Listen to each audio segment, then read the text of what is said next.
Bienvenidos a esto que es la hora NEA. Hoy, miércoles 24 de junio, siendo las 18 horas.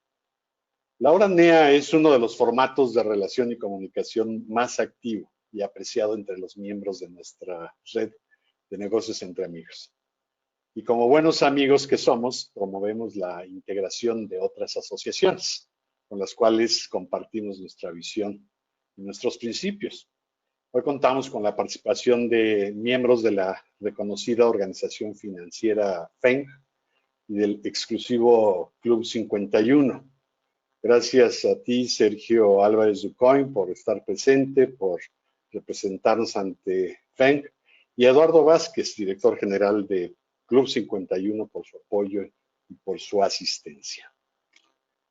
Nuestro invitado de hoy es Jesús Padilla Centeno, un verdadero líder, un líder mexicano que se ha dedicado en gran parte de su vida a servir a México y a buscar una mejor convivencia entre la comunidad y a desarrollar modelos que nos otorgan a todos una mejor calidad de vida.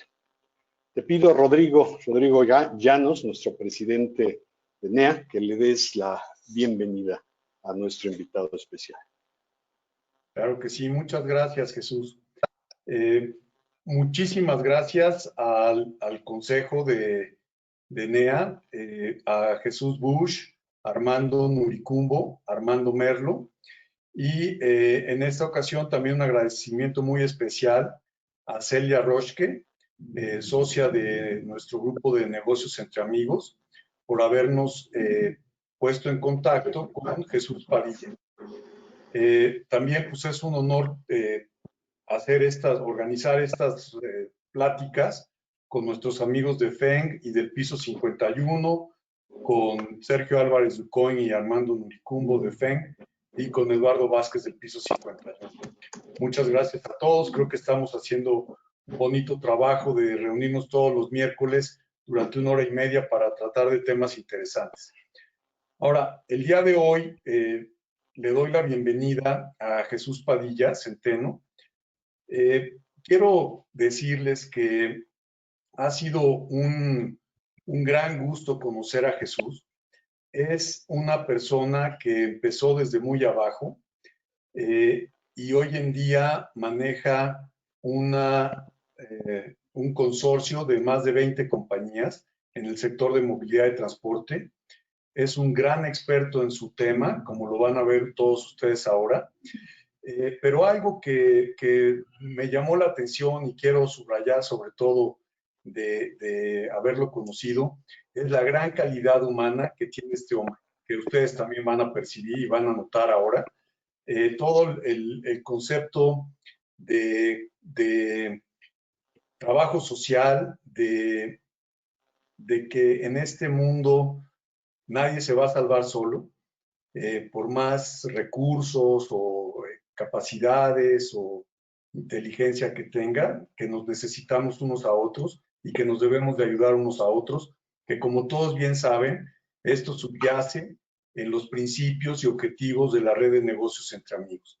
Así que pues me da muchísimo gusto que haya aceptado nuestra invitación para platicar esta tarde con nosotros, Jesús Padilla. Y bueno, pues bienvenido y bienvenidos todos a esta charla que seguramente vamos a disfrutar mucho. Pues muchas gracias y adelante. Gracias, Rodrigo. Pues le pido a Jesús Padilla si quieres encender tu cámara. Ahí estás. Entiendo que estás en Guadalajara, en algún hotel, y te agradecemos pues el que estés aquí con nosotros.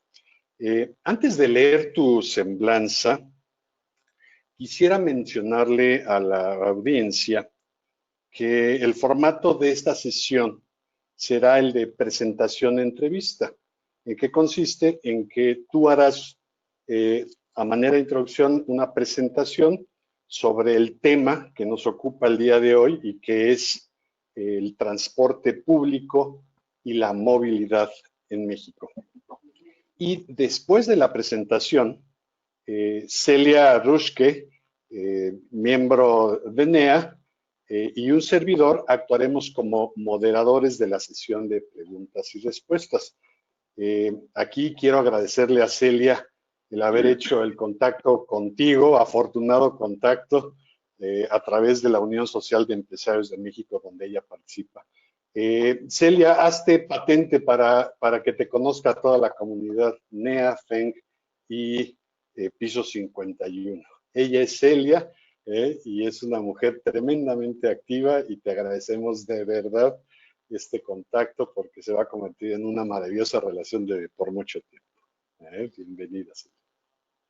Y hoy nos vamos a ayudar mutuamente en moderar la sesión de preguntas y respuestas.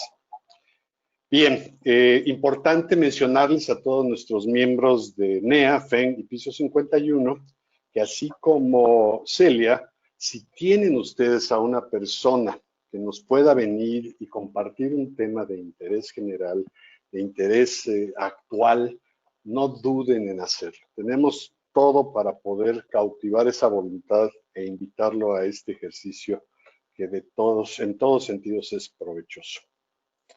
Y seguramente me acompañarán también haciendo la moderación, así que adelante. Y ahora sí, me permito leer tu semblanza, Jesús Tocayo. La voy a tener que resumir porque si no me voy a llevar como la mitad del evento, nada más sin mencionar todo donde has tú estado. Pero así de entrada, tú estudiaste la carrera de informática en el Instituto Politécnico Nacional. Eres presidente del Consejo de Administración y director general de la empresa Corredor Insurgentes S.A. de CB CISA, que es una experiencia ya con 15 años de experiencia operando en Metrobús.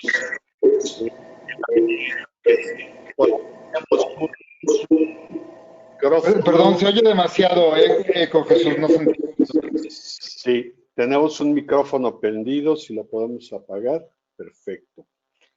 Y aquí quiero hacer una mención, el Metrobús, y sácame de la duda, Jesús, está cumpliendo 15 años de operación en México, en la Ciudad de México. Y hasta donde sé, en esos 15 años tú has tenido que ver en gran parte, ¿no?, la administración y la operación de esta línea. Y ya más adelante te preguntaremos si es cierto eso que dicen que se va a abrir una nueva línea en Ciudad de México.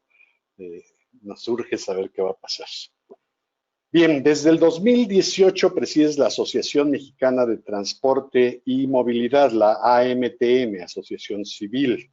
Eres presidente de la Confederación Nacional de Transportistas Urbanos y Suburbanos de la República Mexicana, AC, la Conturmex. Eres presidente del Grupo Movilidad de Vanguardia, MOVA, cuya organización integra 52 organizaciones, cúpula de transportistas en la Ciudad de México.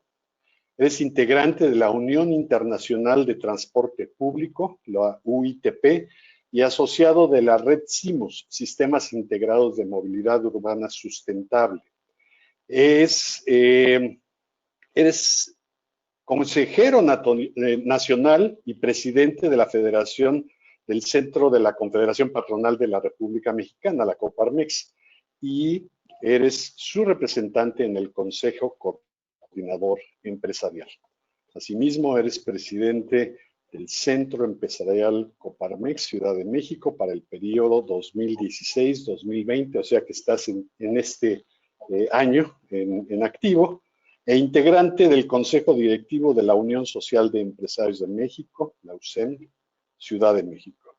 Y por si fuera poco, desde el 2019 eres presidente de la Fundación Politécnico AC, organización no lucrativa y donataria que tiene como principal objetivo contribuir al desarrollo del Instituto Politécnico Nacional.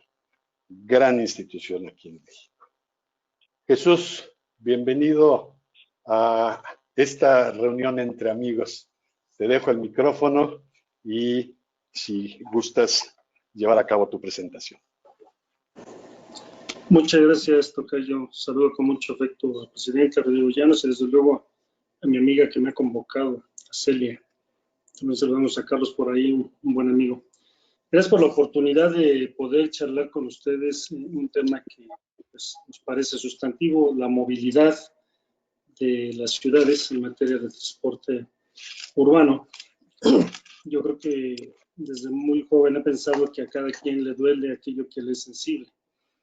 Cuando uno tiene en la casa a alguien con problemas de discapacidad, pues entonces nos impacta estar en un tercer piso y no poderlo bajar porque no hay elevador. Cuando tenemos un invidente, nos inquieta que vaya por la calle con obstáculos o encuentre una defecación canina por alguien que fue responsable o cruzar la calle porque hay un vehículo estorbando, etcétera. Entonces yo creo que cada quien tenemos la sensibilidad del tema que nos ocupa. En este caso el transporte público, pero también tiene que ver con el transporte privado, y nos han invitado a dialogar sobre lo que es el transporte público y la movilidad en México, el contexto nacional y qué significa esto en el COVID, qué es lo que está pasando. Le voy a pedir a mi asistente, a Lili, que me vaya ayudando a pasar las láminas para poderles conversar qué es lo que me prepararon de material. ¿Pasamos, Lili?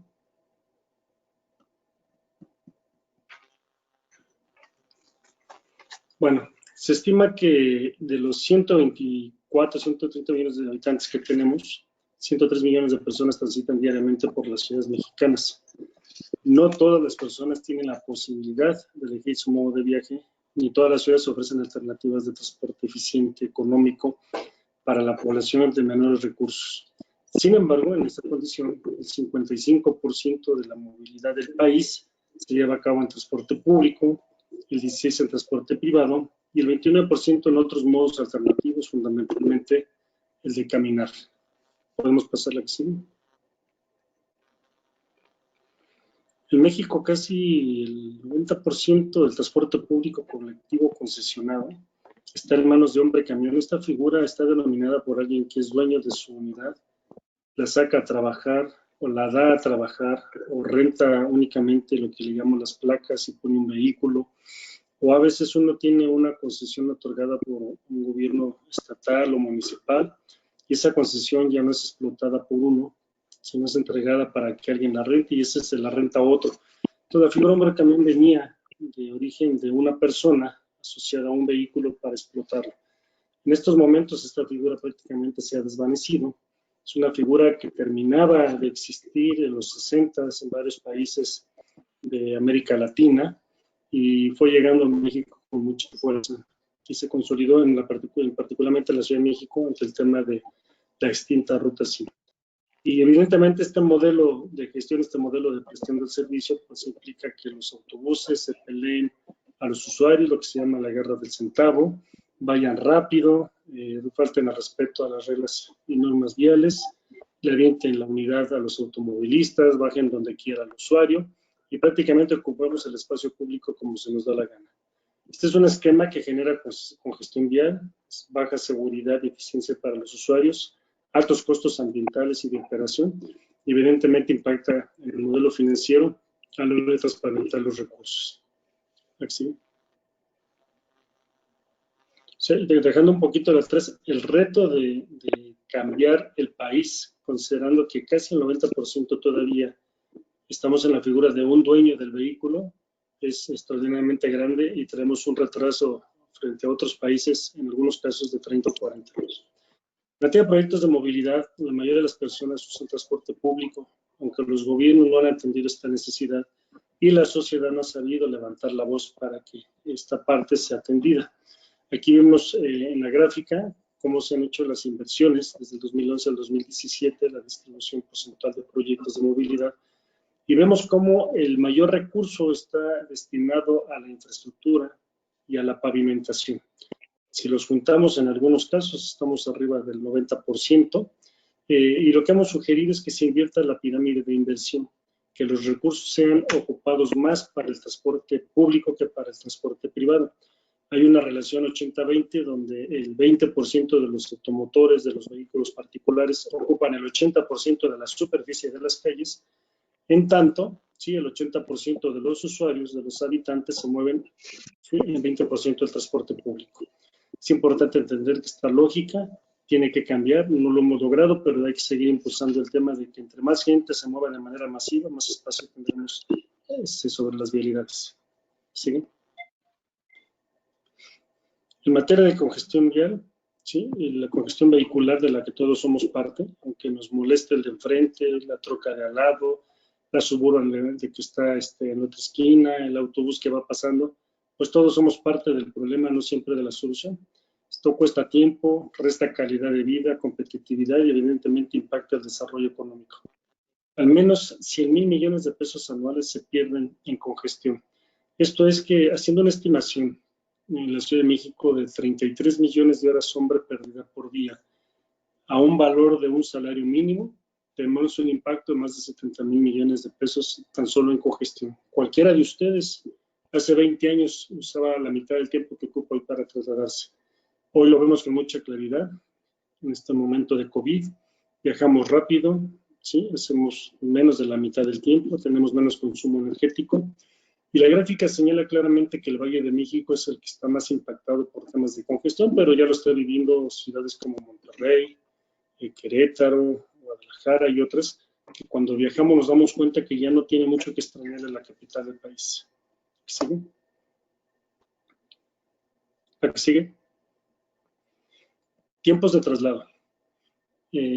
Hacemos una reflexión con Rodrigo y con mi tocayo Celia de lo que uno deja de vida, ¿sí? Arriba del transporte público y arriba del transporte privado. Esta lámina es de hace unos años, ¿sí? Y aquí estaba uno dejando prácticamente 3.5 años de su vida arriba del transporte privado y cerca de 4 años arriba del transporte público. Es evidente que mientras más congestión haya, va a llegar un momento en donde vamos a dejar 6 años de nuestra vida arriba del transporte público, otros en el transporte privado y no en las mejores condiciones. Porque quien viaja en transporte público, por cuestión de recursos económicos, de distancias, pues tiene que pagar a veces 1, 2 o 3 unidades, no viaja en las mejores condiciones, los transportistas no están orientados al cliente, tratan al usuario como si fuera bulto, lo recogen donde caiga y lo tienen donde sea. Pero también en las experiencias que yo tuve, y ya platicaré otras, pero recuerdo cuando era chofer en Insurgentes, que yo me creía bastante decente para conducir. Pero una vez manejando mi microbús, paré a un anciano, le hice la parada, bueno, lo subí despacio, y luego sé que venía una señora con unas bolsas cargando y una niña, y me volví a parar. Y más adelante, ¿sí? Estaba subiendo un discapacitado y empezaron a golpearme la lámina los usuarios exigiéndome que fuera yo más rápido. Entonces, pues cuando uno les pregunta si están conformes con el servicio que tenemos, siempre dicen que no, pero en realidad la lógica cultural de todos los que usan el transporte público es subirse con el último minuto de posibilidad de tiempo, ¿sí? No deseándolo, pero esperando que el vehículo viaje muy rápido, los baje en tercera fila, casi enfrente de su negocio, de su casa o de su gimnasio. Nos pueden decir en el papel que están de desacuerdo, pero en la práctica, así es como actuamos. Entonces, esta gráfica indica que entre más congestión tenemos, menos horas de vida vamos a ocupar para nuestro esparcimiento, para nuestro desarrollo productivo. Y es un tema que tenemos que atender porque es un asunto de hacinamiento vial. Es evidente que ya nos cabemos en las calles no son de chicle, no se pueden estirar. Entonces, la congestión, el tráfico es a la ciudad lo que el colesterol al cuerpo humano, y debe haber una política pública que coadyuve este tema, pero sobre todo tiene que haber una conciencia social también en este sentido. Aquí sigo. El gasto en el transporte, para los que usan transporte, seguramente muchos de los que estamos ahorita aquí algún día lo usamos, pero responde al 19% de los ingresos, ¿sí? 1,815 pesos, que para muchas familias que tienen ingresos de salario mínimo, 2 salarios o 3, tiene un impacto muy significativo. La gente está castigada porque entre más distancia tiene que recorrer, más costo tiene este servicio. Evidentemente, hay gente que está ocupando 2 a 4 horas o más todos los días en llegar a su centro de trabajo, regresar a su hogar, no en las mejores condiciones, no con las mejores ganas de ver a sus hijos, a su esposa. Esto genera un estrés familiar en el que nosotros como empresarios y como gobierno y sociedad tenemos que entender y enfrentar, porque una cosa es que llegue la gente a tratar de rendir 8 horas a nuestro trabajo y otra cosa es que haga 2 horas, sí, de sufrimiento, brincando de transporte en transporte, con un maltrato del operador, celular o con los usuarios, y aparte con el riesgo de los asaltos que cotidianamente se dan en el transporte público. Después del asalto a transeúntes, el asalto en la calle, el robo más significativo se da en el transporte público. ¿A qué sigue?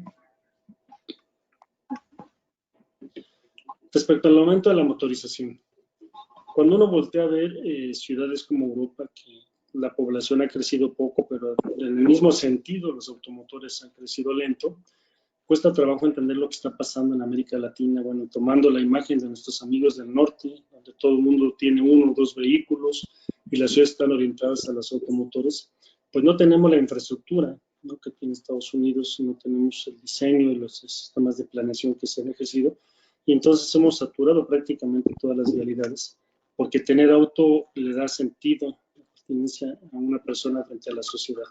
La gente nos fijamos más en el tipo de vehículo que tiene nuestro amigo, que cómo viste, qué reloj utiliza o qué tipo de zapatos. Vaya, el automóvil es un sinónimo de estatus y por eso el hacinamiento lleva una velocidad impresionante. Pero por otro lado, cuando intentamos desahogar así, las realidades y tratar de llevar a la gente al transporte público, nos damos cuenta de que este es ineficiente, insuficiente, inseguro, incómodo y le podemos poner cualquier otro atributo negativo. Aquí viene también expresado el crecimiento de vehículos que se tendrá más o menos hacia el 2030, parece muy lejos, pero llegará muy rápido. Y 70 millones de automotores nos van a llevar a velocidades de circulación de 6, 8 kilómetros en algunas zonas del país. ¿Siguen? ¿Qué está pasando en nuestras ciudades? En general, antes del impacto del tránsito, pues vivíamos tranquilos. Todos sabemos que en provincia se vivía bastante tranquilo. Estacionamiento suficiente, ¿no? No estábamos saturados, la gente jugaba, salía a convivir con los demás, teníamos un entorno seguro, ¿no? Y había actividades en la calle prácticamente de socialización todo el tiempo. ¿Siguen? ¿Qué impactos hemos tenido de evento del tránsito? Insomnio, problemas de comunicación, estrés colectiva, ruidos, problemas sociales, interferencia en las actividades con el hogar, limitaciones para jugar en la calle. Es peligrosísimo estar expuesto a la falta de cultura vial que tienen los que manejamos vehículos, pero también a la falta de cultura, ¿sí?, de tránsito de parte de los peatones. La verdad es que es triste saber que del 100% de la gente que se mueve, pues más del 60% de la culpa la ha tenido el peatón. Emisiones peligrosas para la gente de la tercera edad, efectos de accesibilidad, entre otros. ¿Aquí?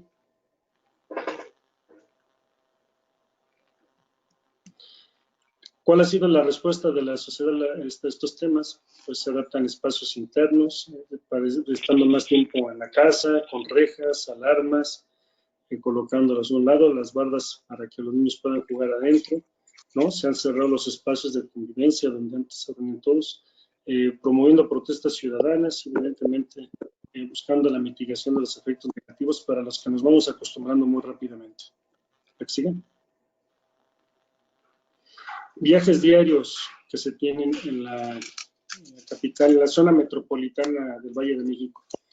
Si tenemos 34.5 millones de viajes, considerando todo tipo de modalidades, hasta la gente que camina, podríamos estar señalando ahí unos datos que son muy reveladores. Por ejemplo, 4.47 millones de viajes del metro. Hagan de cuenta 5 millones de viajes en el metro. Pero si volteamos abajo, dice 11.54, casi 12 millones de viajes en el transporte público concesionado. El metro, que es el gran articulador de la ciudad, mueve el 16% de los viajes. Así de impresionante es nuestra ciudad y la dimensión que no alcanzamos a entenderla. Por otro lado, el Metrobús, que es también el segundo eje estructurador, mueve tan solo 1.11 millones de viajes de esos 34. Entonces, el reto que se tiene está del lado de la sustitución y modernización del parque vehicular del transporte concesionado. Y eso implica que todavía tenemos en la ciudad cerca de 14,000 microbuses, 4,500 vagonetas, más de 6,000 autobuses en la figura de hombre camión, y evidentemente también pues, otros que se han ido articulando, como el tema del Metrobús, otros que les llamamos corredores viales. ¿Hay algún ruido por ahí? No sé si nada más yo lo escucho. Pásale, por favor, Lili. Esta información ha estado proporcionando el gobierno de la ciudad y es el impacto económico que seguramente ustedes en sus giros han vivido en sus diferentes actividades comerciales, industriales. Pues en esta actividad se nos desplomó la demanda, el número de usuarios que transportamos, en algunos casos a más del 80 y hasta el 90%, prácticamente poniendo una situación de altísimo riesgo la sostenibilidad de dicho negocio. Particularmente nosotros que operamos casi 2,000 vehículos, nos hemos dado la tarea con mucho sentido de responsabilidad, ¿sí?, de no despedir absolutamente a nadie de los colaboradores, haciendo mecanismos donde mandamos cerca de 400 operadores y administrativos a su casa porque tenían tipo de movilidad o ya tenían más de 60 años y era importante nosotros ser muy sensibles a este tema. Entonces, aquí lo que está demostrando es que la movilidad disminuye de manera significativa y también es una forma de medir el impacto del COVID en materia de la disminución de la actividad económica, porque pues, todos sabemos que el 23 de marzo se anunció prácticamente el inicio de la pandemia, que no ha cerrado. Estamos esperando que este semáforo epidemiológico permita que se vaya restituyendo la actividad económica de manera creciente y lo vamos a estar viendo prácticamente en cómo va creciendo el uso de los sistemas de transporte en la capital. ¿Sigue? Tránsito vehicular, aquí tenemos en las líneas más altas cómo se comportaba normalmente antes del COVID, cómo disminuyó en las líneas verdes, ¿sí? Y hasta abajo tenemos ahí unos picos donde viene la línea oscura, la negra, que nos van señalando cómo ha aumentado y disminuido la movilidad en la ciudad en diferentes momentos. Es interesante señalar que aunque no se ha abierto la actividad económica, la gente está saliendo, la gente está moviendo, la gente está activándose. ¿La que sigue? La que sigue. En América Latina tenemos prácticamente el mismo comportamiento. No somos diferentes. Si ustedes se dan cuenta, aquí está la caída de los sistemas de transporte.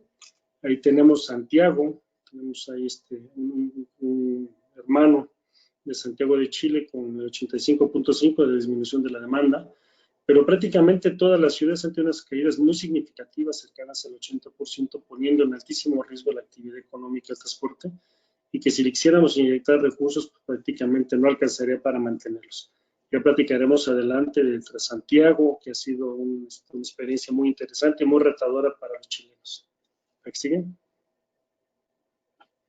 Aquí vemos la caída de la demanda durante la crisis, Canadá 90%, Estados Unidos 90%, en algunos casos hasta el 100%, como Senegal.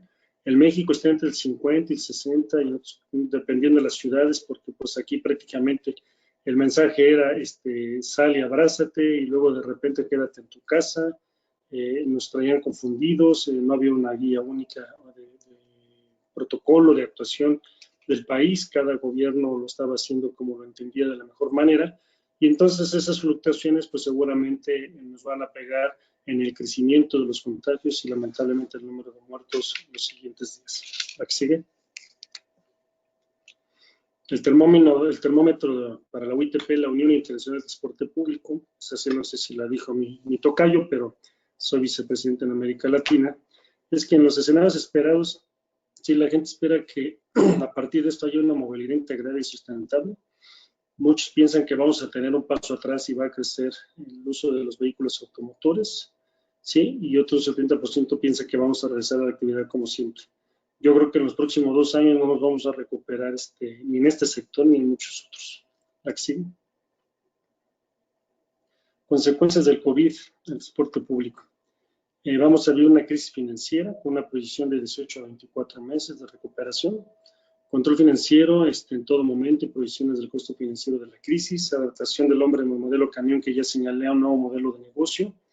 Un nuevo modelo de gestión del servicio por demanda a través de plataformas. Nuevos mecanismos para transportarse, adaptarse a la oferta a partir de la caída de la demanda. Y buscar evidentemente nuevos modelos de financiamiento. Los bancos van a tener que darle un trato distinto a las entidades financieras, no solamente a este sector, sino a muchos otros, porque la recuperación no va a ser inmediata. Hay más de 2 o 3 millones de gente desempleada. Los que no están desempleados ya tienen pocos recursos. La actividad económica no va a tomar el ritmo que quisiéramos, no va a ser una V como se esperaba. Y entonces el futuro es muy retador para México y para la economía. ¿Sí? tenemos la percepción del riesgo del usuario, ¿sí? El riesgo de caminar, ¿no? Menor riesgo. Las actividades que tienen menor riesgo, evidentemente, es la caminata, la bicicleta compartido. Vemos cómo el transporte público es una de las áreas de mayor riesgo junto con el transporte compartido, y donde vemos menor zona de riesgo es en el automóvil particular. De ahí la preocupación que esto pudiera empezar a crecer. ¿Sí? La nueva normalidad y el futuro del transporte de la movilidad implica que hay que mantener las acciones de sanitización, intentar especificar ahí las áreas ocupadas de los buses, de tal manera que haya señalamiento en los pisos, señalamiento en los asientos. Sin embargo, sabemos que esto puede ser muy difícil. Aumentar la oferta de transporte es casi imposible. Nadie tiene 1.500 autobuses o 2.000 o 3.000 para colocarlos en servicio. Y si de por sí la tarifa en la capital del país no es la más competitiva y por eso tenemos parte del transporte que tenemos, pues tampoco es una excepción que en la mayoría de los estados del país el transporte verdaderamente deja mucho que desear. No solamente nos ocupa el tema del aumento de las bicicletas, sino que vaya a haber un aumento exponencial del lado de los uso de las motocicletas. Esa puede ser una preocupación muy interesante. Preguntarse si el virus será pasajero o viene para quedarse. Bueno, pues evidentemente, mientras hay una definición de otra cosa, pues nosotros tenemos que preparar para enfrentar esta circunstancia. ¿Sigue? Ajustes en tiempos del COVID, ¿no? Y más allá, el reparto modal, esto es, los diferentes modos, seguramente se van a ir cambiando. Quiero decirles, por ejemplo, cada vez que nace una línea de Metrobús, como lo decía mi tocayo, si va a haber una línea más, pues ahí se mueven cientos de microbuses, que son hombre camión, que están en informalidad, y pasan a ser sociedades mercantiles formales. Entonces le quitas un pedacito a los microbuseros y lo pasas del lado de las sociedades mercantiles formales. Evidentemente también manejar horarios escalonados para que podamos aplanar la hora de máxima demanda, esto es que no todo el mundo salga al mismo tiempo y regrese al mismo tiempo. Redimensionamiento de las unidades que se están ocupando, en algunos casos eran más grandes, en otros menos, una evaluación clara del sistema tarifario, de los modos de transporte y la jerarquización de los viajes. Aquí sigue. El operador y conductor de la unidad está en una línea de batalla y contagio permanente. Estamos entregándoles desde el primer día, estamos sanitizando toda la flota con muy buenos amigos, reaccionamos muy rápido al uso de la mascarilla de manera obligada. El gel, también les entregamos nosotros una botellita con alcohol rellenable. En las oficinas estamos haciendo todo lo posible para que la gente tome sus medidas obligadas, ahí no consentimos ningún descuido. Y tratamos de ocuparnos para que no solamente no nos contagiemos nosotros, sino no contagiemos a nadie. Es un esquema que nos tiene que obligar a intentar ahorita sobrevivir y después esperemos tener la oportunidad de crecer. Estamos evidentemente en una nueva modalidad como la estamos viviendo ahorita, el trabajo remoto, si no yo pues seguramente estuviera ya con ustedes en algún lugar, limitar la presencia de las empleadas en la oficina y generar un esquema de rotación a partir de medir la eficiencia y capacidad de cumplimiento de los colaboradores. ¿Sí? El tema de los subsidios. ¿Por qué el transporte es tan malo en México, en América Latina? Porque nos da miedo hablar de subsidios. Y cuando hablamos de subsidios, siempre, pues de por sí ahorita nos atacan mucho los empresarios, van a decir que el subsidio se lo van a comer los empresarios. En realidad el subsidio está orientado para que la gente que no pueda pagar más lo pague, como es el caso del Metrobús. El costo del Metrobús debe ser de 9 pesos, es la tarifa técnica, pero cuesta 6. Entonces están subsidiando 3 pesos por cada usuario que se mueva. Los subsidios en Estados Unidos, Europa, Asia y muchas otras partes del mundo, inclusive hacia Sudamérica, ¿sí? Responden a la necesidad de mantener el nivel y la calidad del servicio. Al no tener subsidios claros en materia de transporte, pues todo el transporte en el país es bastante malo, deja mucho que desear. Tenemos algunas excepciones muy definidas de sistemas que han funcionado, pero también porque ha habido una política de inyección de recursos de parte de la autoridad del entorno que le ha apostado a una movilidad más eficiente. Tenemos un problema sanitario, no un problema de transporte, pero que nos ha impactado a todos. Entonces, en esa medida tenemos que actuar para mantener todos los mecanismos de protección.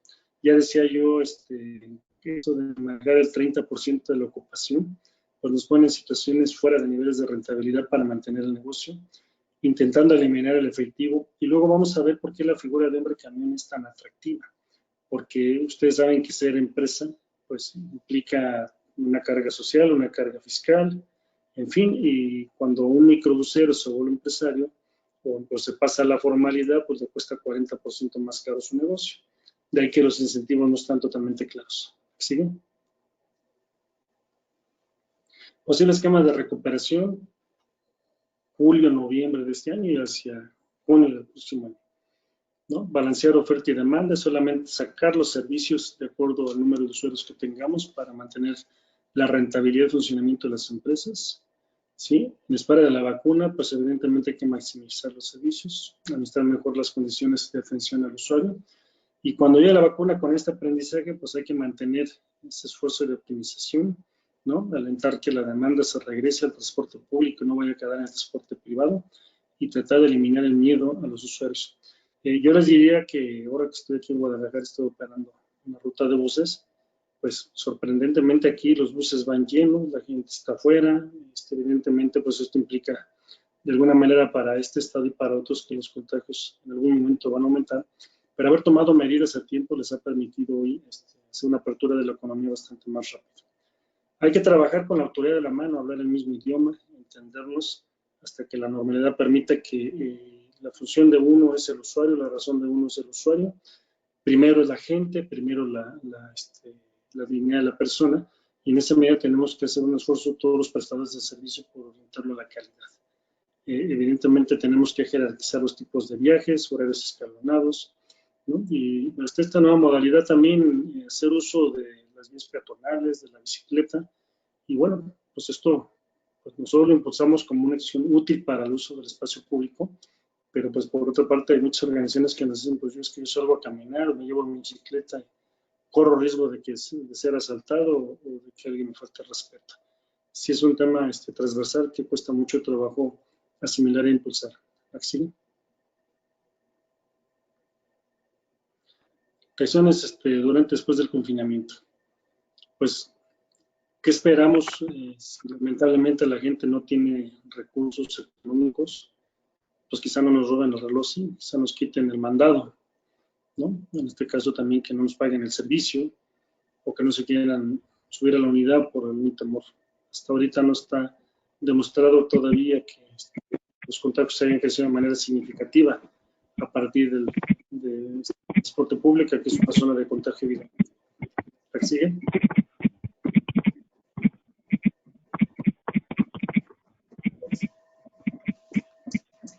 Bueno, pues esa es la presentación, tocayo para todos. Muchas gracias por la atención. Estoy a sus órdenes. Muchas gracias, Jesús. Por ahí tenemos a alguien tecleando fuertemente su teclado. Su teclado, por favor, apaguen el micrófono. Vamos a iniciar con nuestra sesión de preguntas y respuestas. Para efectos prácticos, yo voy a tomar lo que estoy leyendo aquí en el chat de GoToMeeting. Tengan la libertad de poner sus preguntas. Ayúdenme poniendo un signo de interrogación cuando se trate de una pregunta. Si no, lo voy a considerar un comentario, ¿no? Y esos te los voy a juntar, mi estimado tocayo, para que los leas un poco más adelante. Y le pediré a Celia que tenemos ahí ya una relación de preguntas que preparamos muy concienzudamente, que van desde lo general a lo particular.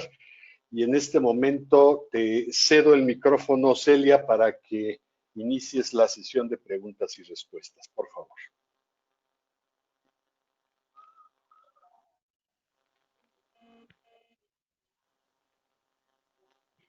Gracias. Bueno, pues primero que nada, muchísimas gracias, Jesús, porque nos has dado un amplio panorama. La verdad, muy generoso. Nos diste un panorama global, luego un local y luego muy particular, pues, de la zona metropolitana. Y la verdad, esto nos ayuda muchísimo a concientizar todo el tema. Y bueno, haciendo hincapié en esto de Chile, muchas gracias por tu atención con nuestro compañero que nos acompaña. De todas las preguntas que hay aquí, pues a lo mejor me gustaría plantearte 2 o 3 al mismo tiempo y eventualmente tú, pues ahí nos puedes ir platicando. Hablabas de que se va a usar la tecnología para el nuevo normal. ¿Nos podrías ampliar un poquito cuál es el proceso de esta tecnología? ¿Cómo la podemos como usuario conocer? ¿Cuál es el proceso de que el usuario llega y tiene esta pues uso directo cada vez que usa el medio de transporte? También si esta tecnología te va a permitir tener alguna numeralia o big data que eventualmente también se pueda traducir en un análisis pues implementado, o simplemente nada más es un mecanismo de money pocket o de pago electrónico y hasta ahí llega, o no sé cuál podría ser el alcance. Esto es un poquito algo práctico de entender. Y luego, además de esto, pues sí preguntarte, dado las nuevas condiciones del nuevo normal y lo que ya nos explicaste, hacia adelante, ¿cuál sería tu visión de dónde podríamos pues tratar de avanzar para que México pues pudiera, aprovechando la crisis como un área de oportunidad, dónde crees que hay un área de oportunidad pronta, próxima, pues para implementar todo esto que tú planteas de una manera pues ya sea expedita o ya sea concreta en un corto, mediano o largo plazo?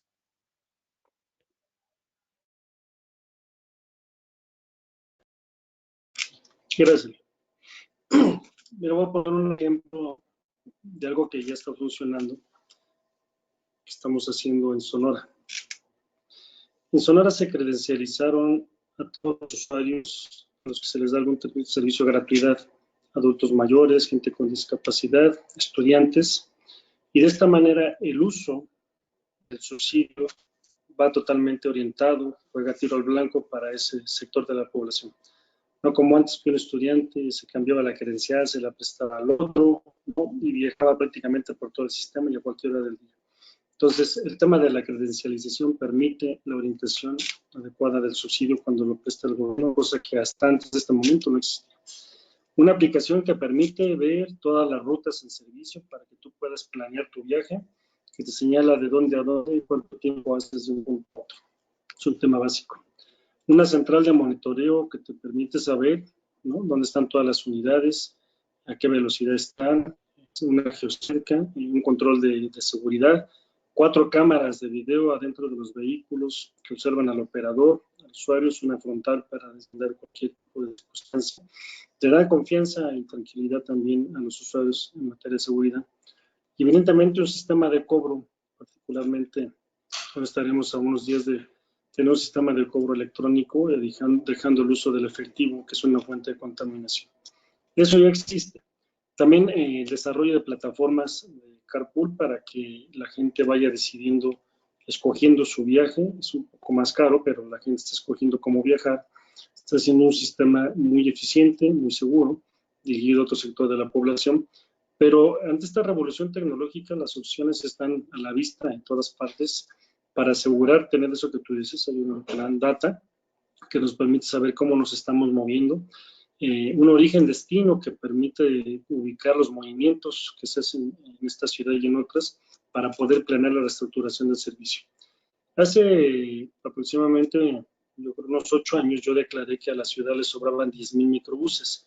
Evidentemente, cuando declaré esto, pues los microbuseros se me vinieron encima.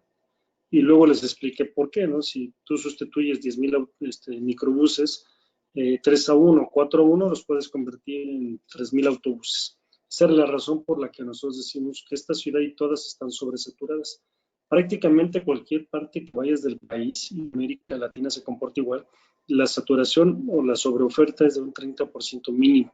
Esto es que los gobiernos resolvían los temas tarifarios, en lugar de ir a un ajuste a la tarifa, preferían regalar y distribuir placas adicionales o permisos adicionales para los líderes, y era una corrupción sistémica que se repetía una y otra vez.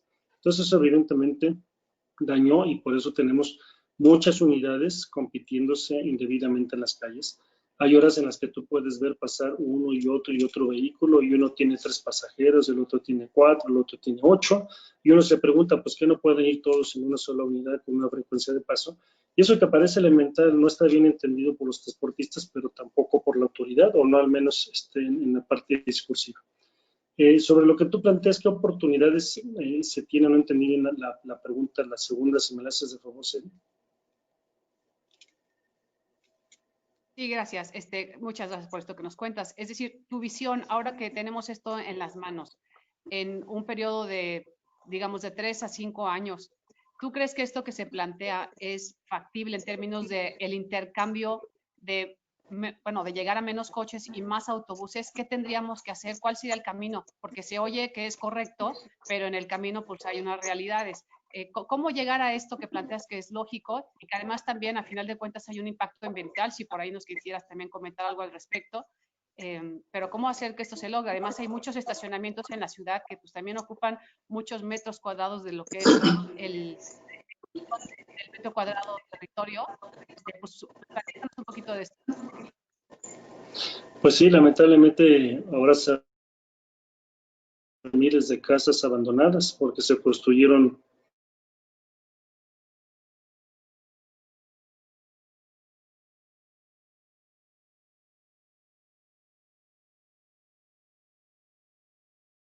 Parece que hemos perdido momentáneamente tu sonido, Jesús. Sí. ¿Puedes repetir los últimos 30 segundos? ¿Ahí me escuchan bien? ¿Ahí me escuchan Ahí bien? ya te escuchamos mejor. Perfecto. Sí. Decía yo que lo que ha jalado la modernización del transporte ha sido el tema de emisiones contaminantes. Casi todos los proyectos que han innovado en materia de movilidad tienen que ver con emisiones de contaminantes de efecto invernadero. No ha sido una lógica de prestar mejor servicio, no ha sido un tema tecnológico, sino ha sido un tema de emisiones contaminantes. En ese sentido es que no hemos podido avanzar al ritmo que se requiere. Esta visión, esta tesis que tenemos ahorita, pues esa existe hace 100 años, es la misma. El único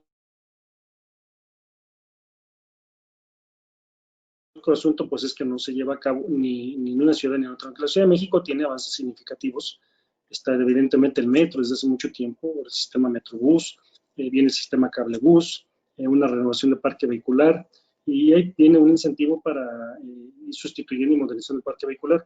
Lamentablemente, luego en México los problemas suben por elevador y las soluciones van por escalera, y la sociedad no tiene por qué esperar esos tiempos.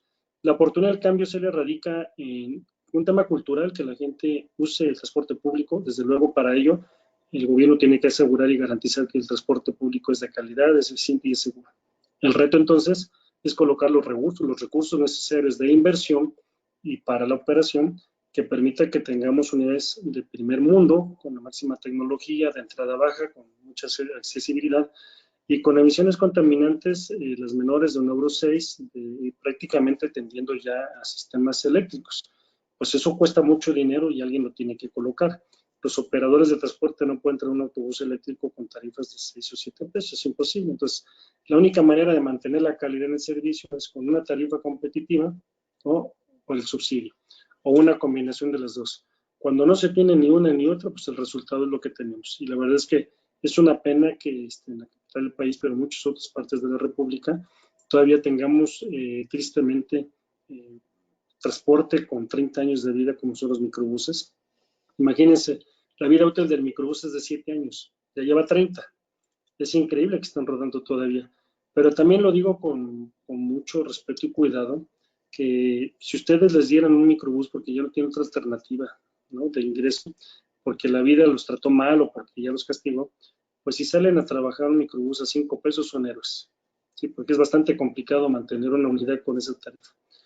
Habrá oportunidad en la medida que hay una política pública transversal que genere los recursos necesarios para la inversión y modernización del transporte en las diferentes partes del país, y evidentemente ir a un esquema de profesionalización de los principales sectores de la movilidad, también considerando un diálogo importante con los diferentes sectores, ¿no?, y actores de la sociedad civil, ¿no?, y del sector empresarial, para que tengamos mejores conductas de convivencia, ¿sí?, entre unos y otros. Yo lo dije de broma, pero cuando 100 automovilistas dicen cómo estorba un metrobús, pues allá arriba van 100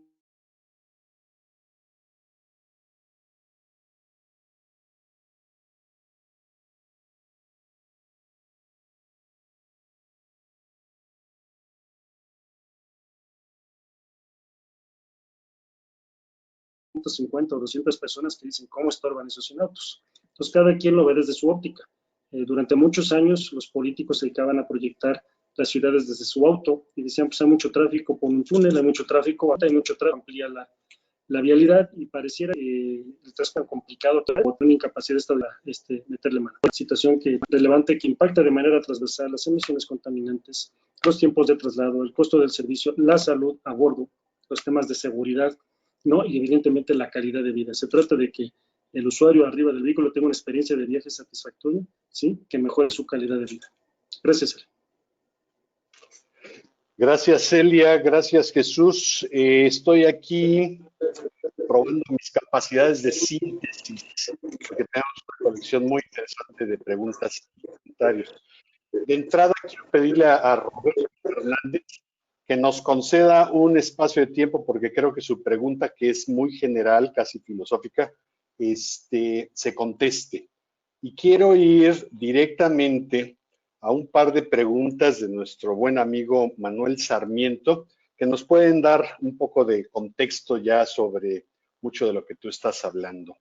La primera de ellas es muy práctica y tiene que ver con el contexto de NEA, Negocios entre Amigos. Dice así: si tenemos una propuesta de uso de Big Data como identificación y reconocimiento facial para informar rutas, unidades libres y saturadas y de paso aumentar sustancialmente la seguridad de los usuarios, podemos verlo con alguien en las organizaciones en las que tú tienes influencia o diriges para pues competir por el uso de esa solución.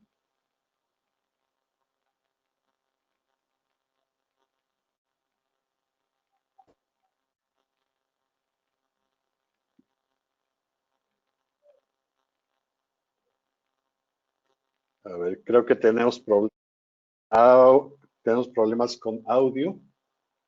No te escucho, Jesús. ¿Tú sí me escuchas? ¿Alguien más nos escucha? Rodrigo, ¿puedes confirmar si se escucha? La pared que tengo 2 minutos de decimos. Perfecto, entonces parece que es Jesús quien perdió el audio. Sí. Ok, Jesús, ¿ya nos escuchas? Parece que hemos perdido el audio contigo.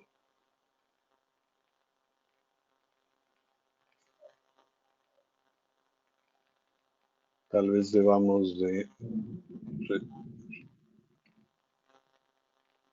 restablecer la conexión.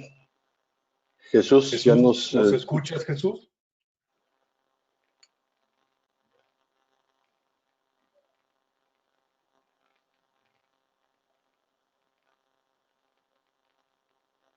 Parece que hay un problema con el audio de Jesús Padilla.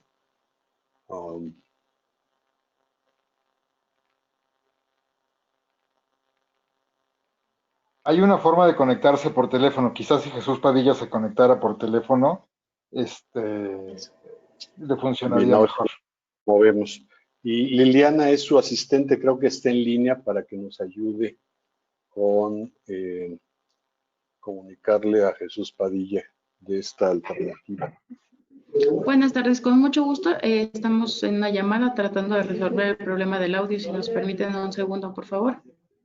Muchas gracias, muchas gracias. En tanto nos conectamos, ¿alguien se sabe un buen chiste que no sea muy pelado, digamos? Opa. Ya, apenas, para que hablaste de chiste, ya te escuché. Listo. Bueno. Ya te escucho. Discúlpame, Ahí perdí prácticamente toda tu pregunta. No te preocupes. Si nos ayudas. Estoy enfocándome en unas cuantas preguntas, una muy concreta que tiene que ver con el contexto de NEA, porque existe una propuesta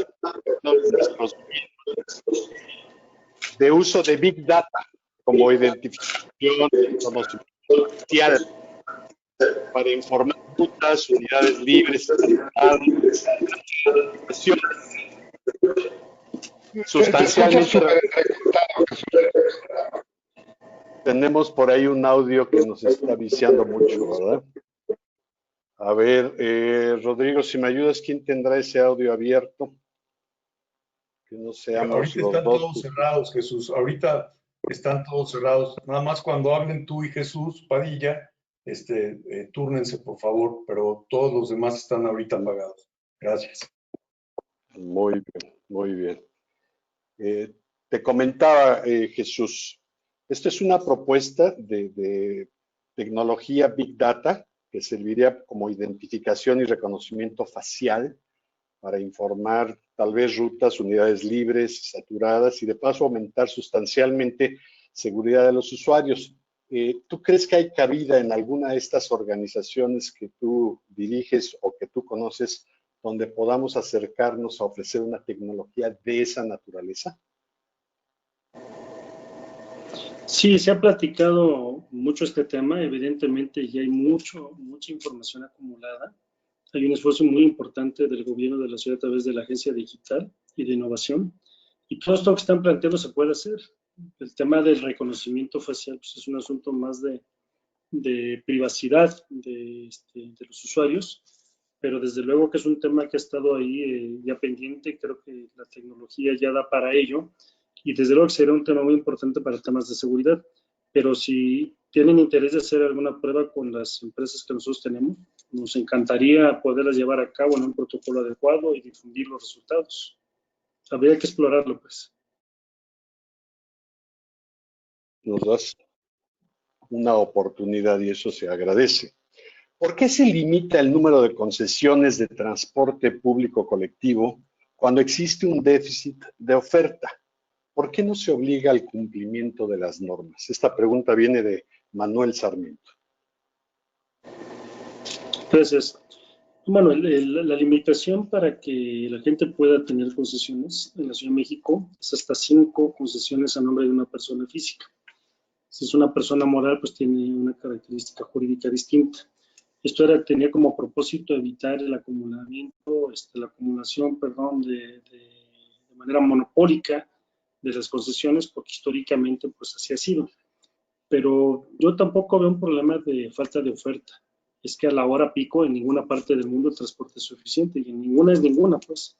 Entonces, no hay forma de que en la capital del país, en cualquier otra parte de México, la hora pico sea atendida con el número de unidades que tienes.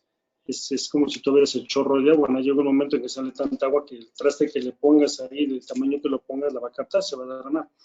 Después de la hora pico, que la Ciudad de México tiene hora pico y super pico todo el tiempo, pues vienen horas valle donde ya no necesitas tantos vehículos, es cuando los ves circulando vacíos prácticamente todo el tiempo. Y también hay rutas que tienen condiciones pendulares, que o te vas a ciudades dormitorio, donde bajas a toda la gente durante el día en un sentido en la mañana y luego los regresas en otro sentido durante la tarde-noche. Pero no tenemos ningún problema de falta de servicio. Lo que puede haber es un desorden en la prestación del servicio, quizá que no haya una programación adecuada y una frecuencia debida en el uso de estos vehículos, pero pues hay cerca de 26,000 unidades de transporte en la capital del país y tenemos metro y tenemos RTP y tenemos transportes eléctricos y trolebuses. Yo creo que el transporte es suficiente, lo que le falta es ser eficiente. Gracias, gracias Jesús. Rodrigo Llanos nos pregunta, ¿cuál es tu opinión sobre el servicio de Uber y similares y de esta convivencia con todos los medios de transporte? Pues yo creo que en materia de tecnología, si no cambias, te cambian. Y lo único que no cambia es que todo cambia. ¿Cuál ha sido el problema fundamental de estas tecnologías? La falta de regulación en estas y la sobreregulación en otras. ¿Qué quiere decir con ello? Que queda una tarifa libre donde pueden cobrarte 20, 30, 40, 50 pesos sin problema. Voy a hablar de los taxistas. Los taxistas para poder echar a andar su vehículo, pues le tienen que poner unos colores, una cromática, tienen que pagar las placas, sacar la concesión, pasar una revista, tener un tarjetón especial y pagar un conjunto de derechos de control vehicular. Y evidentemente, pues están a la vista de la supervisión de cualquier autoridad administrativa. Las otras plataformas no. Entonces, evidentemente, sí hay una competencia desleal. Sin embargo, estas plataformas y cualquier otra, en el ámbito de tecnología, pues llegaron para quedarse. aquello que pueda coadyuvar a que la gente se traslade mejor, más segura, con mejor oportunidad, pues siempre es un tema que habría que regular en las mejores condiciones, pero que no hay forma de evitar y de negar. Podemos decir lo que queramos, pero este tipo de servicios seguramente llegaron para quedarse, y qué bueno que han llegado, porque además se necesitan, y lo que le queda al sector de mis amigos del transporte concesionado, pues es organizarlos mejor, ¿no? Yo creo que hay capacidad de parte de muchas organizaciones de transporte individual de taxi, ¿no? de transporte de pasajeros individual, que pueden tener condiciones para prestar servicio también mucho más organizado. Es un hecho que a partir de que llegan estas plataformas, muchísimos taxistas pues tienen un mejor comportamiento, una mejor actitud, traen la unidad limpia, tratan mejor al usuario. Entonces, pues todo ayuda a que vayamos reaccionando en esquemas donde la cultura no nos aportaba mucho, donde, reitero, ¿no? Da el servicio al usuario de como pues, un bulto que va pasando, y si quiero lo subo, y si no, no, lo tiro donde se me dé la gana. Estos esquemas de movilidad son necesarios, insuficientes, porque bueno, ahí están a la vista, y por más que digan que han reducido la presencia de 100,000 o 200,000 vehículos, pues el crecimiento automotor es tan rápido que se diluyen este tipo de presencia de nuevos ofertantes. Muy bien, y una más antes de pasar el micrófono a Celia. ¿Cuál es el futuro del Metrobús con precios controlados, incremento de precios en combustible, dependencia de subsidios? Esta pregunta viene de José Alcántara. Gracias, José. Me late que hacen preguntas interesantes. Se pone bueno, pues. El Metrobús llegó para quedarse también, ¿no? Hace 15 años que nació, el 19 de junio del 2005, yo declaraba que era un modelo que iba a sentar las bases del cambio para el país para los próximos 30 años, ya llevamos la mitad.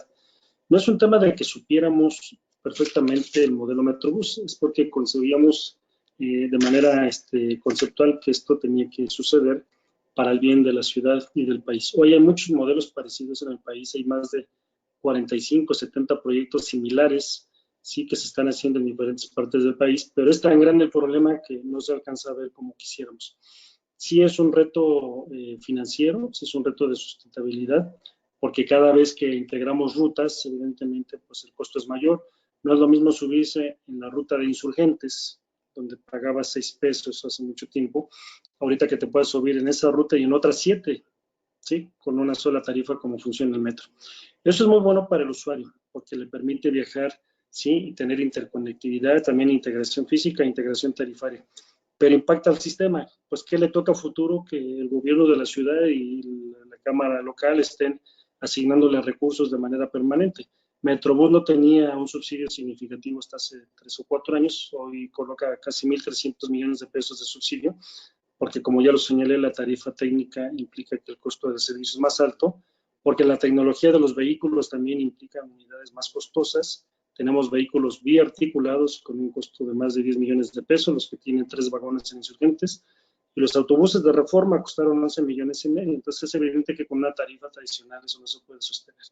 El subsidio también es una herramienta fundamental que se le tiene que trasladar al usuario para que no tenga un impacto importante en el costo del mismo, y esperemos un día romper el mito de la tarifa.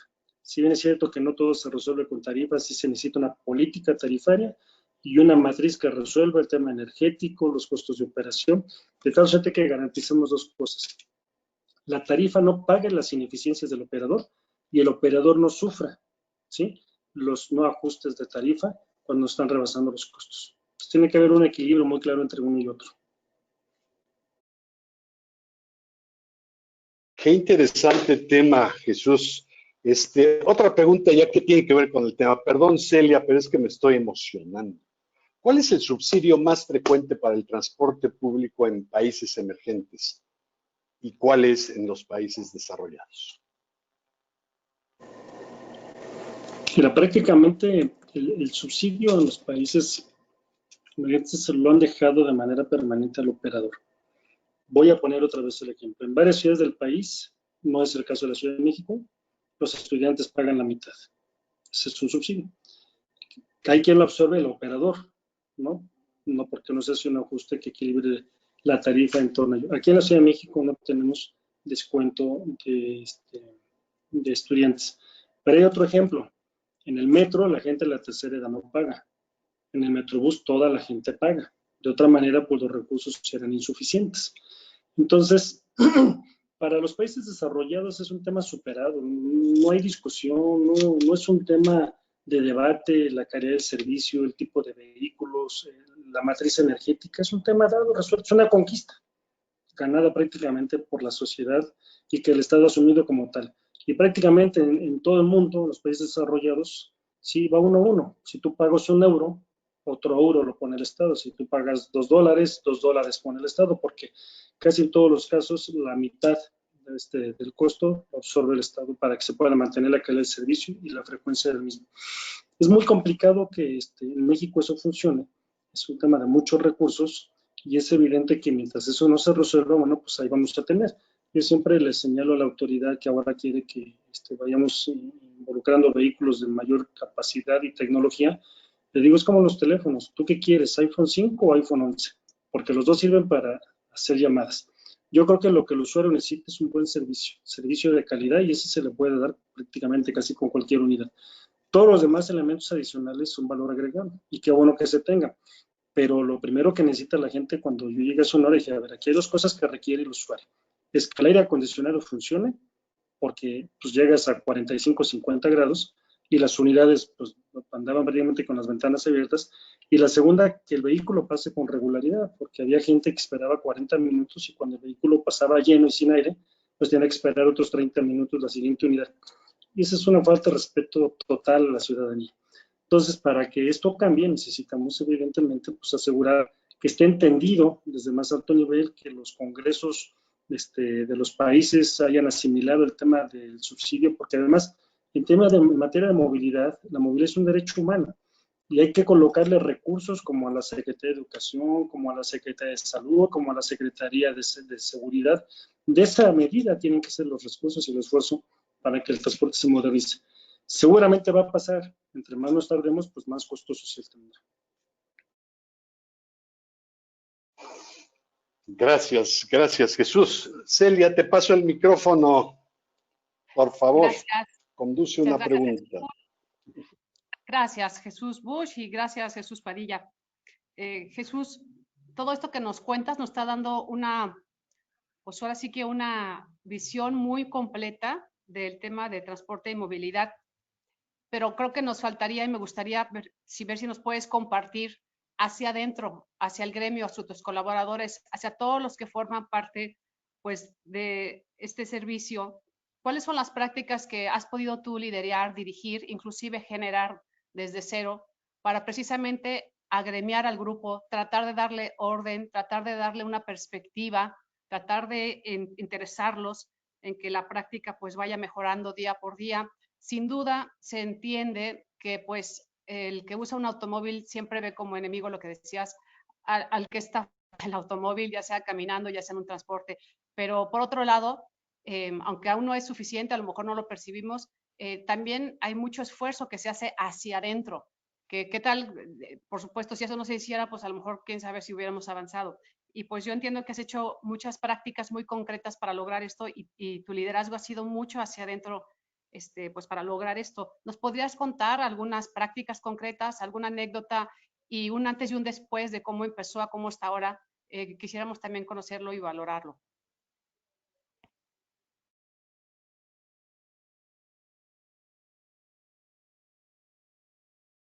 Jesús, parece que tenemos otra vez problemas de audio. No, soy yo. No lo activé, discúlpame. Ahora sí, como dice yo me emocioné. Yo decía que es un tema cultural cuando varias generaciones te han enseñado que el vehículo es tuyo, que tú decides sobre el operador, sobre el ingreso, sobre el mantenimiento, pues entonces cuesta mucho trabajo pensar que alguien más administre tus ingresos. Y la verdad tienen razón, hay muchísimos abusos, ha habido muchos abusos de la autoridad y de muchos líderes transportistas en torno a la gente que de manera muy noble confía en ellos. Los han despojado a muchos de su patrimonio. ¿Qué pasó en Insurgentes? Que cuando el proyecto se iba a dar, yo recuerdo bien que mataron al secretario. Teníamos una reunión, yo no llegué a esa reunión, afortunadamente, pero había conflicto de intereses.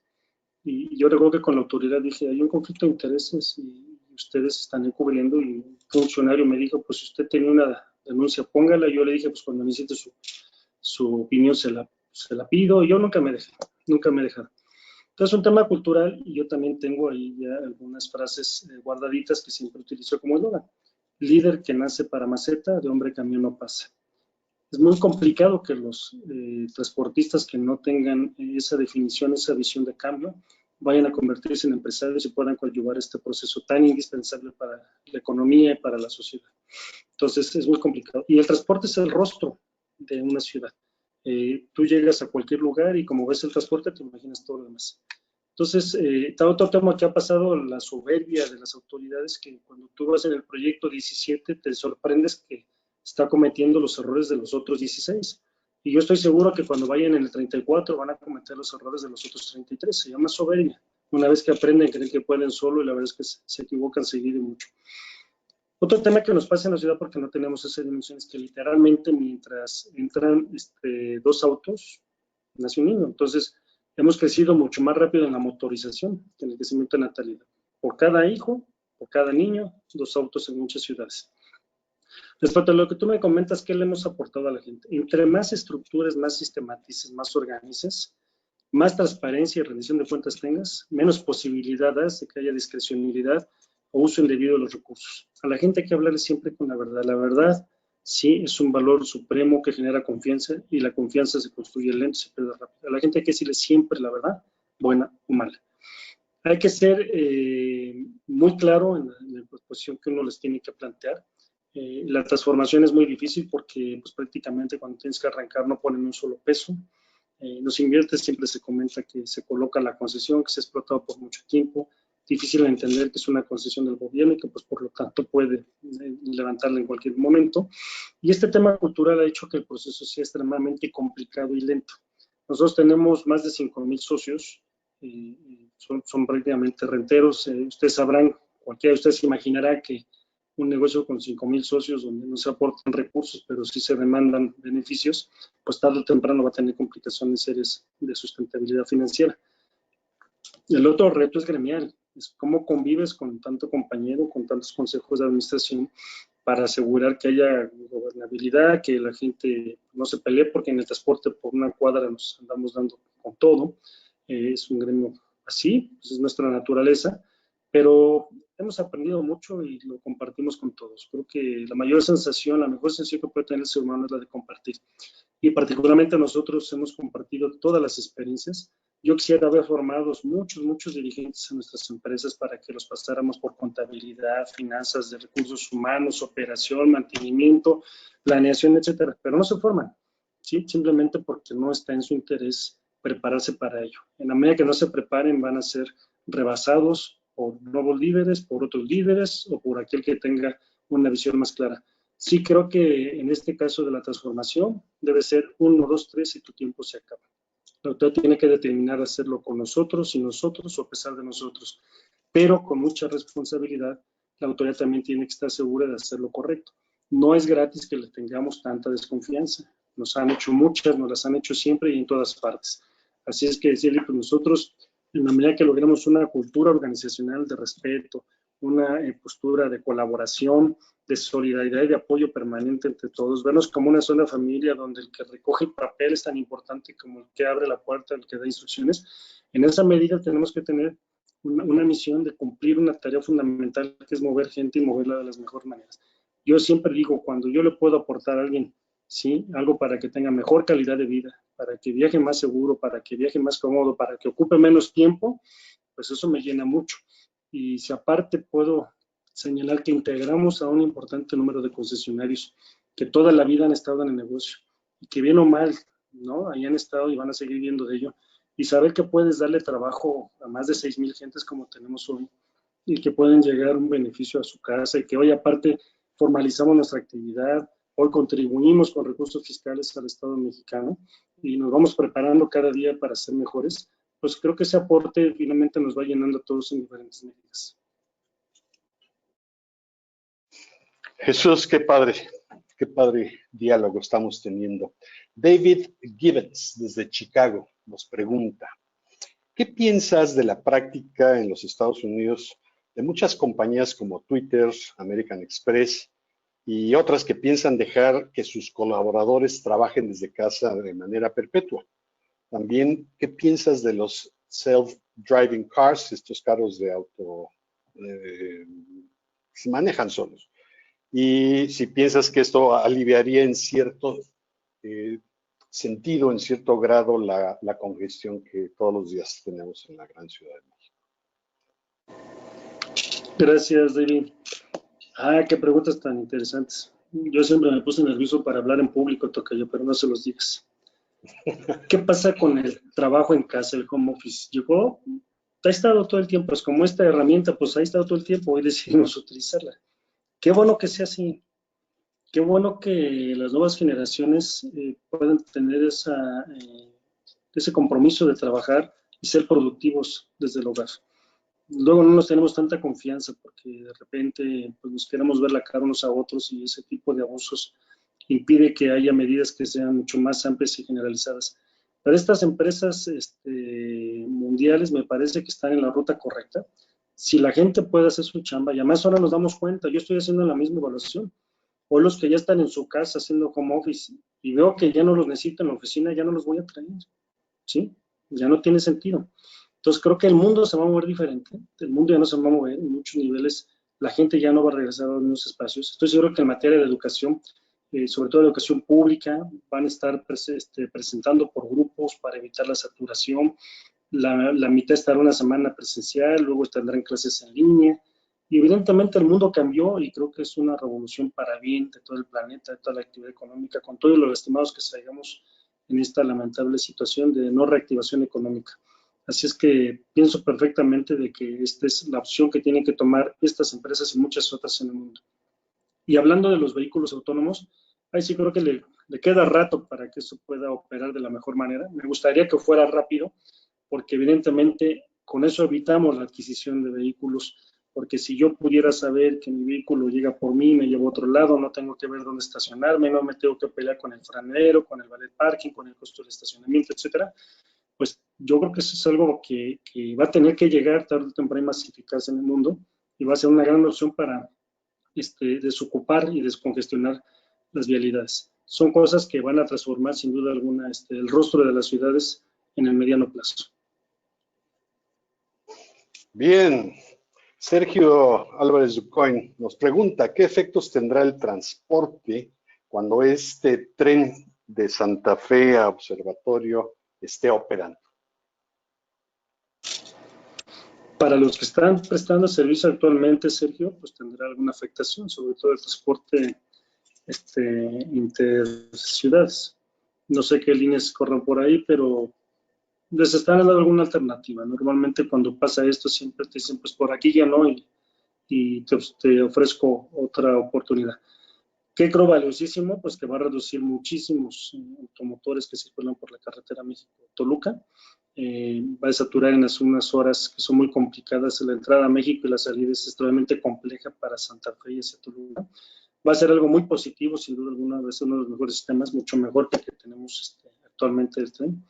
Y para el transporte público lo va a fortalecer en algunas zonas. Creo que el de larga distancia tendrá otro tipo de alternativas, podrá participar en el negocio de otra manera. Sin duda alguna eso lo tienen que estar dialogando. Creo que va a ser positivo en todos los sentidos. Bien. Otra pregunta de alguien que vive fuera del país México. Desde Washington, D.C. Los subsidios, este es de Jack Person. Dice, los subsidios de metro vienen de 3 jurisdicciones allá en Washington, de Virginia, de Maryland, dice aquí, yo creo que es Maryland, y del Distrito de Columbia.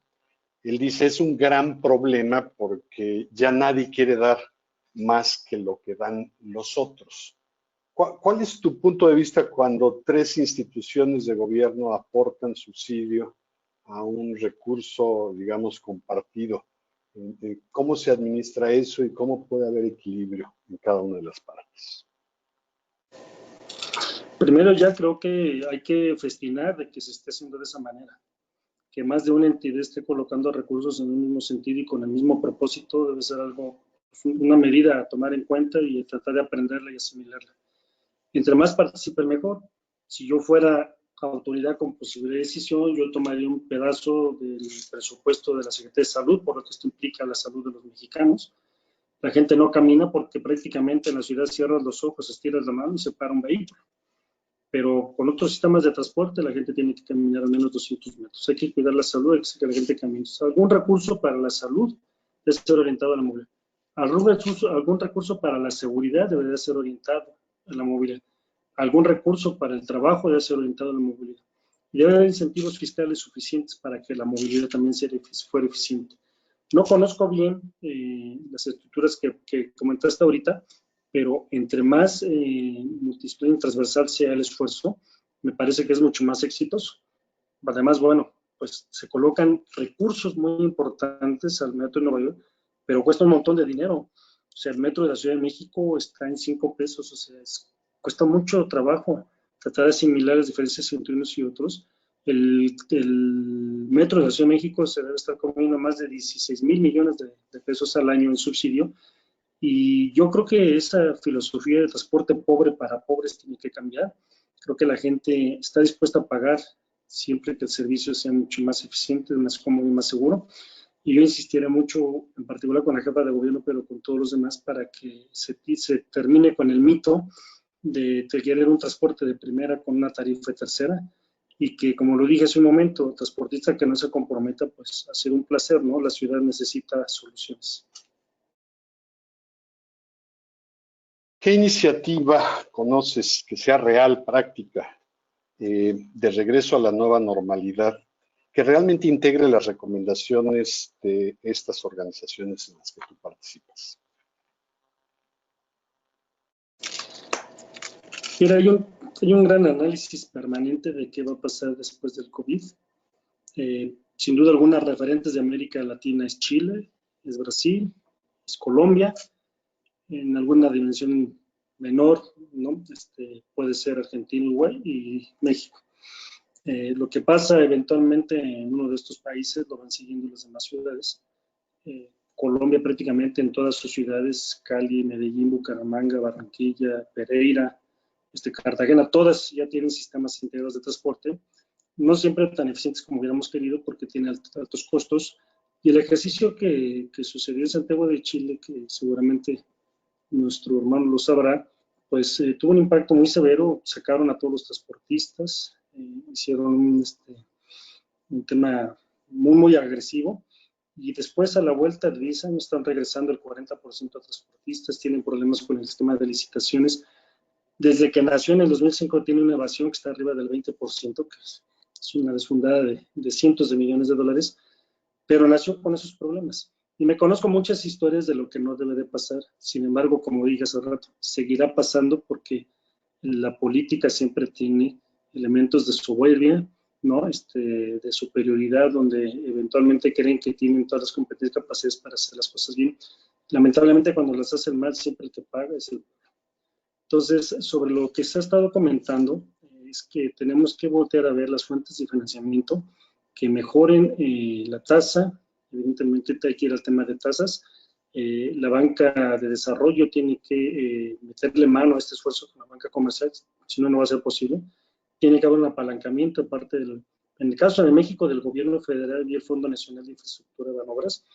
En otros países, el Estado Nacional, pero al menos va a tener que haber una inyección entre un 20 o 30% de la inversión que se hace al transporte público. De otra manera va a ser muy difícil subsistir, o bien encontraremos un proceso de chatarrización, esto es, de envejecimiento rápido de la flota. Nuevos esquemas de financiamiento, sin duda alguna. La flota de la tecnología y características que permita que el negocio funcione, porque lo más importante es mover a la gente. Si podemos tener vehículos muy competitivos, eso es bueno, pero si no, lo que hay que hacer es mover a la gente, moverla con responsabilidad y con respeto. Habrá que esperar en los siguientes meses, la demanda no se va a recuperar rápido. Muchas empresas prácticamente están en una condición, yo digo que ya están intubadas, están en terapia intensiva, no solamente en este sector, sino en muchos otros, y esperaríamos que el gobierno de la República, el gobierno de México, pueda generar un mecanismo de apalancamiento ¿no? O al menos de inyección de recursos para que este esfuerzo que se ha hecho de modernización y sustitución del parque vehicular, pues no se vaya a quedar en el camino, no solamente por el COVID, sino porque ya veníamos con una circunstancia difícil donde nos falta una estrategia de política tarifaria en todo el país, porque no puede ser lo mismo una ciudad que otra. Yo te puedo comentar que en Insurgentes se mueven 500,000 pasajeros al día, pero en Sonora, en Hermosillo, movemos 150,000, son condiciones bien distintas. Hay rutas que mueven 1,000 pasajeros y hay otras que mueven 250. Entonces, evidentemente, la tarifa no puede ser igual. Estos temas no se discuten como debe ser. Hay una iniciativa en el Senado de la República de Patricia Mercado y luego no permea por las diferencias que tienen entre los grupos parlamentarios, pero tenemos que entrarle como de lugar. Y creo que es el gran momento, esta es la gran oportunidad no solamente para México, sino para el mundo, de ir al uso de las aplicaciones, a aprovechar todos los esquemas de tecnología, a dejar el efectivo y cobrar con tarjeta electrónica y hacer un mejor uso de los espacios al interior de los buses. Muy bien, Jesús, estamos entrando a la sección de preguntas y respuestas cortas. Pregunta corta, respuesta corta. Y con esto vamos a terminar. No te espantes por el sentido de las preguntas, pero vemos la oportunidad de hacerlas. Y la primera de ellas es, ¿qué medio de transporte utilizas más en condiciones normales de vida? Al automóvil y camino mucho. Tenemos por ahí y caminas mucho, o sea, nunca te vamos a encontrar en el autobús, ni en el metro, ni no lo utilizo como un transporte para moverme de un lado a otro, pero me subo más de lo que tú te imaginas. Mucho más de lo que se imaginan. Yo tengo 100 inspectores ocultos. Conozco bien cómo se comportan mis gentes. Yo fui 7 años chofer. Sé lo que nos duele a los compañeros.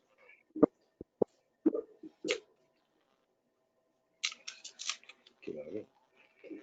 ¿Qué precio tendrá el boleto del metro o del Metrobús en el 2030?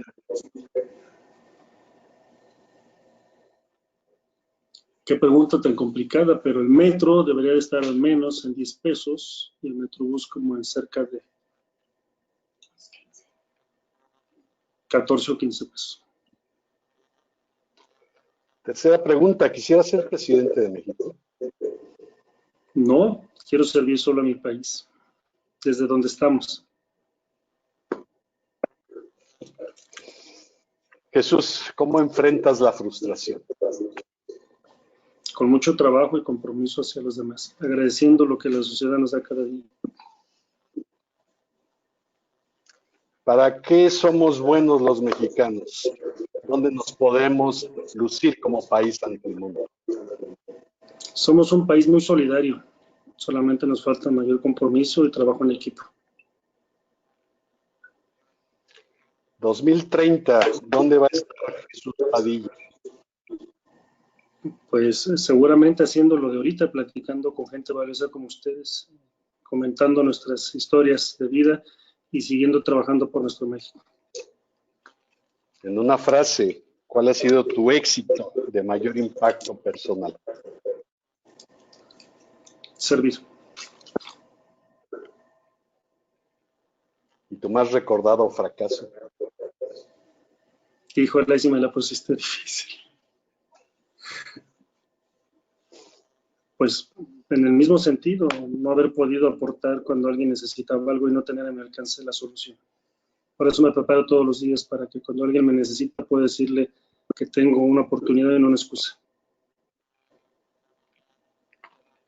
Jesús, son casi las 12:30 y solo tengo una pregunta más que hacerte. ¿Cómo podemos ayudar? ¿Cómo podemos participar en este gran cambio y ayudar a ciertos por la pandemia? Nuestra decisión política debemos hacer. Hay que participar mucho, no solamente en IA, no solamente en el Bus 50, no solamente en la UCE, en el Coparmex. Hay que participar mucho, hay que articularnos, hay que tener una gran conciencia ciudadana del involucramiento de lo que está alrededor de nosotros, que todos los problemas de los demás pueden ser en cualquier momento un problema de nosotros. No hay que hacerle daño a nadie, pero también hay que ayudar en la medida de lo posible. Hay que hacer un ejercicio extraordinario de servicio cada día, porque haciendo lo mismo ya vimos los resultados, tenemos este país. Tenemos que comprometernos a hacer muchas cosas diferentes. Mucha participación ciudadana, participación organizada, articulada, participación documentada, entendida en los procesos. No se vale hacerse de ladito, no se vale ser omiso, no se vale hacer que no veo, no se vale hacer que no entiendo. Estamos obligados a comprometernos muchas veces más que antes. Y más gente como ustedes, o los que estamos aquí en este momento, la vida nos exige, ¿sí? Dar un poquito más que lo que dábamos cotidianamente. Gracias, Jesús. No me queda más que agradecer a Celia el habernos presentado. Y ahora le pido a Rodrigo, ya que un cierre, porque solo nosotros lo sabemos hacer. Muchas gracias, Jesús. Pues mira, quiero agradecer a Jesús Padilla por la generosidad del tiempo que nos ha dedicado, la manera tan directa y tan clara en que nos expuso lo que ha sido su experiencia en este tema de transportación y movilidad, que sin duda pues es muy importante en los tiempos que vivimos y en el futuro para todas las ciudades. Muchísimas gracias, Jesús. Quiero agradecer también a los moderadores que hoy nos ayudaron, Jesús Bush y Celia Roschke. Muchas gracias porque al hacer sus preguntas pues nos dan a todos la voz que necesitamos para conocer mejor estos temas.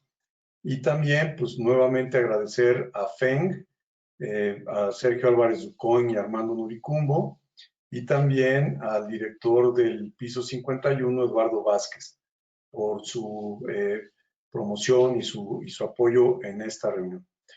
Y ahora, bueno, pues tenemos un ritual aquí que hacemos cada fin de la hora NEA. Les pedimos a todos, por favor, que abran sus cámaras y que abran sus micrófonos para darle un aplauso muy fuerte a Jesús Padilla por esta plática que nos dio. Muchas gracias, Jesús.